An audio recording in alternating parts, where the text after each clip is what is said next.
There comes a time in every man's life when he must stop waiting for miracles and begin to live in a way that invites them. You see, God is not withholding blessings from you out of cruelty or indifference. No, my friend, He is waiting for you to become the kind of person who can handle the blessing you've been asking for. That is the secret. People pray for wealth, but they ignore the process that unlocks it. They cry out for favor, but they neglect the daily habits that attract it. They want harvests without planting seeds. That is not how the universe, governed by divine law, operates. You were not born to live in financial struggle. That is not your destiny. Poverty is not your portion. Scarcity is not your inheritance. But here is the truth: financial blessings are not random. They are governed by spiritual principles. They are triggered by your obedience, your discipline, your consistency, and your character. God is not mocked. Whatsoever a man soweth, that shall he also reap. If you want to reap financial increase, you must sow the right habits every single day. There are certain habits that, when practiced daily, place you directly in the pathway of God's favor. These are not shortcuts. They are laws, spiritual and practical, that align your life with abundance. And if you will practice them with faith and persistence, they will lead you out of lack and into overflow. Let me make this clear: this is not just about making money. This is about becoming the kind of person God can trust with money. God doesn't bless greed. He blesses stewardship. He doesn't reward laziness. He rewards diligence. When you become the kind of person who walks in integrity, wisdom, and vision, the blessings start to chase you down. Opportunities find you. Doors open. Resources multiply. Not because you're lucky, but because you're aligned. The first habit is to begin each day in total surrender to God. Before you check your phone, before you scroll through your emails, before you make one decision, talk to the source. Acknowledge Him. Invite His presence into your mind, your plans, your business, your finances. You are not self-made. You are God-made. And when you start the day by recognizing who your provider truly is, you position yourself to receive divine guidance. There is no financial GPS greater than the voice of God. He will tell you where to invest, where to go, who to avoid, and when to move. But if your mind is filled with noise, you'll miss His whispers. Make time for Him. 10 minutes of focused prayer in the morning can save you 10 years of wandering. The second habit is to take responsibility for everything in your life. You cannot blame your parents, your boss, the government, or the economy. God gave you dominion, and it's time to use it. You have the power to change your financial reality, but only when you stop pointing fingers and start taking control. Wealth begins in the mind before it shows up in the bank. If your thoughts are filled with excuses, your results will be filled with limitations. You must look in the mirror and declare, "I am the one God has chosen to change this bloodline. I will no longer lie beneath my potential. I will rise and I will lead." That shift in attitude is magnetic. It pulls in resources, favor, and opportunity because heaven always backs boldness. The third habit is to master the management of what you already have. Many people pray for more money, but they mismanage the little they have. And why would God send more to someone who squanders what's already in their hands? The Bible says, "He who is faithful in little will be faithful in much." God is watching how you treat the 100 to determine if you're ready for 10,000. Track your spending. Save intentionally. Budget wisely. Tithe faithfully. Giving God the first 10% of your income is not about the money. It's about trust. It's a declaration that says, "God, I recognize you as my source." And when you give with that spirit, you unlock the windows of heaven.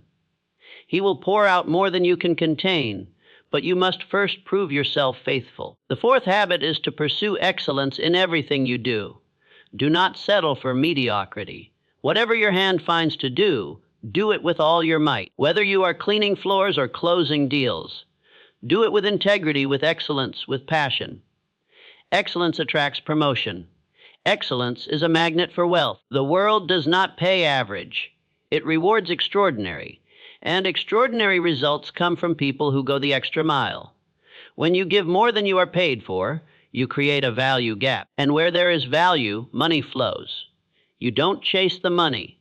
You increase your value, and the money will chase you. Let others be casual, you be intentional.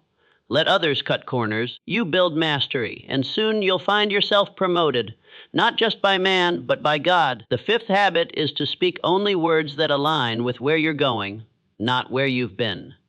Your mouth is a steering wheel. It directs the course of your life. If you speak lack, you will attract lack. If you declare increase, you prepare yourself to receive it. Stop saying, I'm broke. Stop saying, I can't afford that. Stop cursing your own future. Begin declaring what God says about you. I am the head and not the tail. I am above and not beneath. Wealth and riches are in my house. Everything I touch prospers.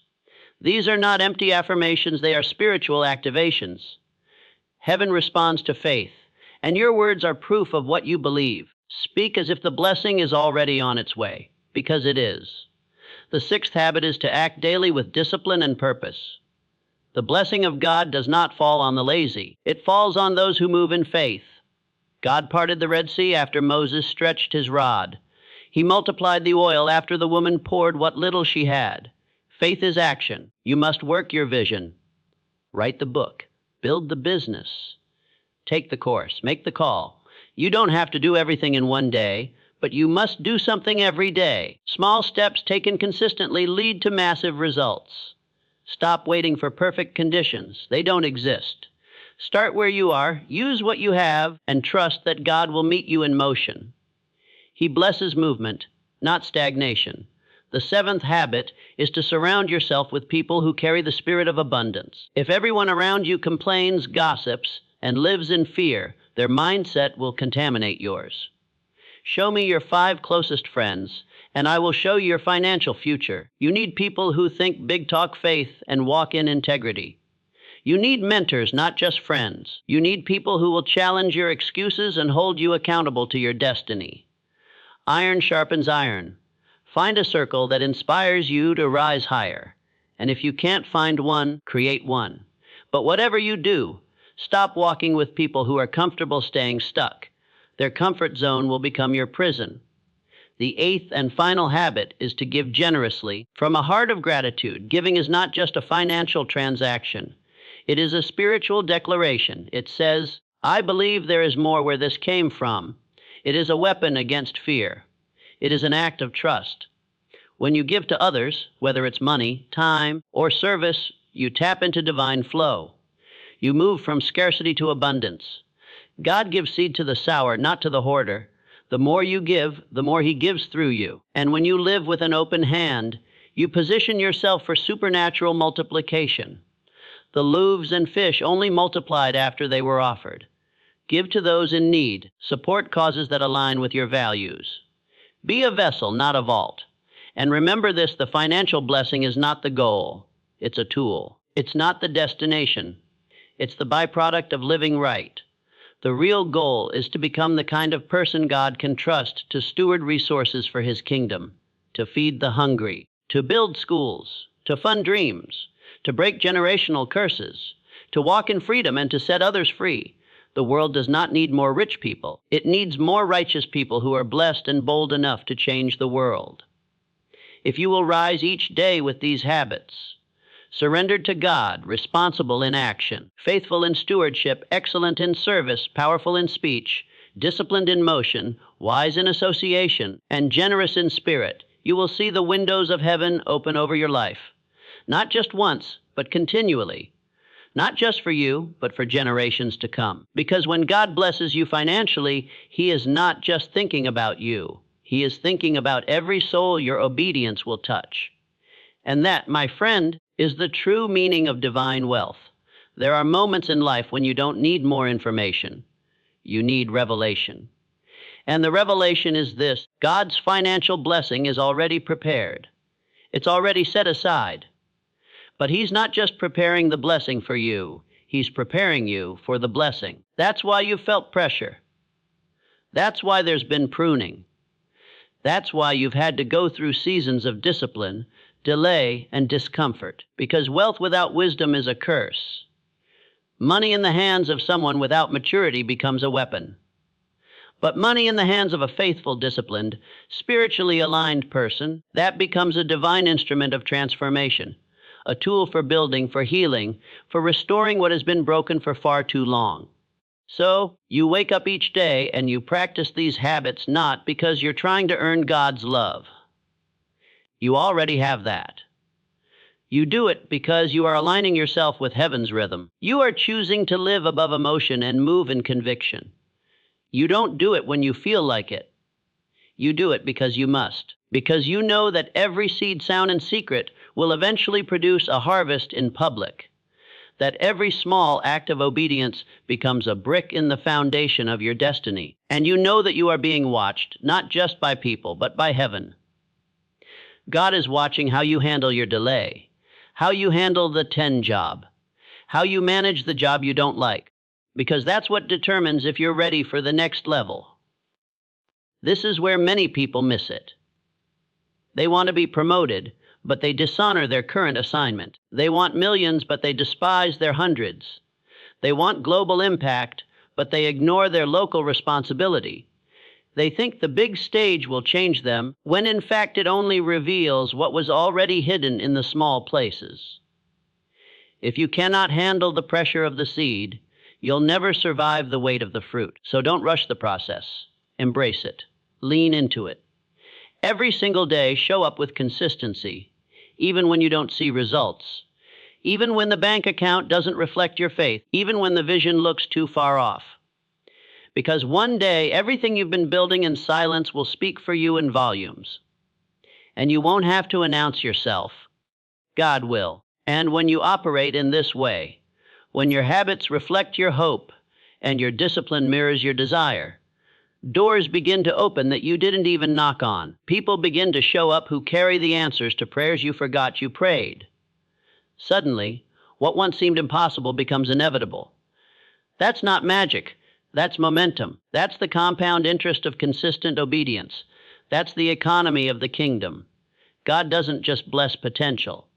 He blesses preparation. And preparation is revealed through daily discipline, through the invisible choices, through the unseen sacrifices. Some will look at your life one day and call it luck. They'll say you just got a break. But you'll know the truth. You'll know the early mornings, the silent prayers, the fasts, the budget cuts, the tears no one saw, the faith it took to sow when you barely had enough. And you'll smile. Not with arrogance, but with gratitude. Because you'll realize that every single habit was a key to the next door, a key to another level, a key to generational freedom. You weren't just working for you. You were breaking chains off your bloodline. You were rewriting the narrative for your children and your children's children. That's why you can't afford to live casually. You're carrying too much. You're called to too much. The weight of destiny is on your shoulders. And you cannot carry the mantle of financial favor while living with the habits of a slave to scarcity. You must break the internal ceiling before you break the external one. Because the greatest poverty is not in your wallet, it's in your thinking. That's where the transformation begins. When your mind becomes a home for faith, discipline, vision, and alignment, your life must follow. There is no other option, it must. Because God's word never returns void. The enemy would love for you to keep living in cycles, to keep waking up and hitting snooze not just on your alarm, but on your assignment, to spend another year talking about your dreams instead of walking in them. But you were not created to repeat history. You were created to make it. You were born to shift the atmosphere, to become an example of what happens when a person gets serious about partnering with God, spiritually and financially. Don't let small thinking keep you from a large life. Don't let comfort keep you from your calling. The discomfort you feel in this season is not punishment. It's preparation. The stretching is necessary. The training is essential. The refining is evidence that God has not forgotten you. He's investing in you. There's a reason you've been drawn to wisdom lately. A reason you're asking deeper questions. A reason why certain environments no longer feel right. God is shifting your appetite because He's changing your future. He's stirring discontent with smallness because He's preparing you for expansion. But with greater blessing comes greater responsibility. And the responsibility begins in your habits. Every day you wake up, you are either stepping closer to your promise or further away. Not with one big decision, but with thousands of small ones. How you speak, how you spend, how you think, how you serve, how you show up. These things matter. Because heaven is not just looking at your potential, it's measuring your preparation. So you choose to show up with fire in your soul and order in your steps. You build even when no one applauds. You give even when it stretches you. You speak life even when you're surrounded by death. Because you understand something most people never grasp, that blessing is not a mystery, it's a system. And when you align with it, you rise, slowly at first, then suddenly, you become unrecognizable. Not because you chased money, but because you chased mastery, you chased purpose, you chased God, and in the pursuit, you became someone money can't ignore. Because wealth always finds its way to those who are ready to multiply it. And day by day, the habits become who you are. Not a checklist, but a character, not a routine, but a rhythm. You stop chasing external validation and live from internal alignment. You no longer need others to believe in your vision. You've become the evidence. Your life becomes a sermon. Your business becomes a testimony. Your success becomes a weapon against generational curses. And people will begin to ask you, how did you do it? And your answer won't be a formula.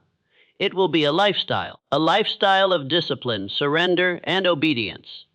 A lifestyle shaped by daily decisions that honored heaven, respected money, and multiplied potential. You can walk away from this message and continue living by default, reacting, waiting, hoping, surviving. Or you can rise up and begin living by design, deciding, aligning, preparing, and becoming. God is not withholding from you. He is waiting on you. Waiting on your daily obedience, waiting on your consistency, waiting on you to prove that you can be trusted with what you're asking for. You don't need a miracle. You need mastery. You don't need a shortcut. You need structure. And you don't need more time. You need to stop wasting the time you've already been given. Today can be the beginning of a new chapter. One where your habits reflect your hope, your actions mirror your assignment, and your life becomes a magnet for everything God already ordained for you. Let the world chase temporary riches. You chase purpose. You chase order. You chase the voice of God. And when you do, the blessing will not just find you, it will overtake you. You will lack nothing. Not because you got lucky, but because you got aligned. This is your moment. Step into it. Live it. Practice these habits like your future depends on it, because it does. And when you do, heaven will respond. The blessing is not far off. It's waiting on you.